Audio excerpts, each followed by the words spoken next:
Hi everyone, and welcome back to Tina's English Studio. I'm Tina, and today we're going to talk about something super useful, the weather. And I'm Mark. Weather is one of the best conversation starters in English, especially when you don't know what else to talk about. Exactly. People talk about the weather all the time.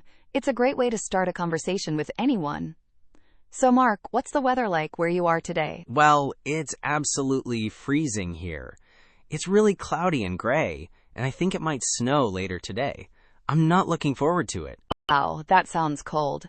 It's completely different here. It's warm and sunny, and I'm really enjoying it. Lucky you. I wish it was sunny here. Honestly, I hate cold weather.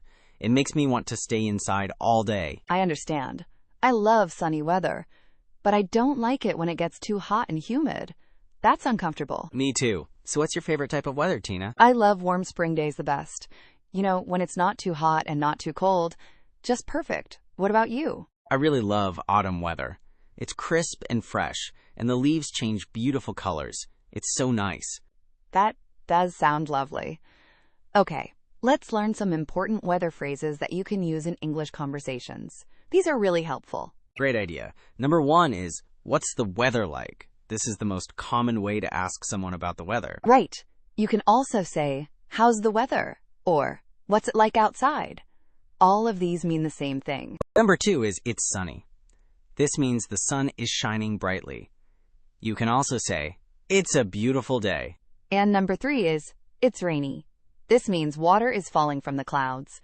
You might also hear, it's raining cats and dogs, which means it's raining very hard. Like that phrase.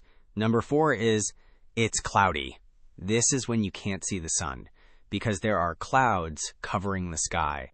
Number 5 is, it's windy. This means the wind is blowing strongly. You might say, it's really windy today, so hold on to your hat. 6 is, it's cold. This is when the temperature is low. You can also say, it's freezing if it's extremely cold.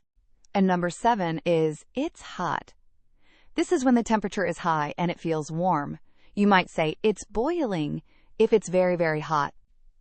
Number 8 is, it's humid. This means the air feels wet and sticky because there's a lot of moisture in the air. Number 9 is, it's snowing. This is when snow is falling from the sky. Kids usually love this weather. And finally, number 10 is, it's foggy. This is when there's fog, which makes it hard to see far away. It looks like clouds are on the ground. These phrases are really useful for everyday conversations. You can combine them too. For example, you could say, it's cold and rainy, or it's warm and sunny. Exactly. And remember, in English-speaking countries like Britain, people really do talk about the weather a lot. It's a safe topic for conversation. So now you know how to talk about the weather in English. Practice these phrases with your friends and family. You'll be surprised how often weather comes up in conversations. Thanks for listening to Tina's English Studio. We hope you learned something new today about weather phrases. Yes, thanks everyone. Keep practicing your English, and we'll see you next time. Bye. Goodbye.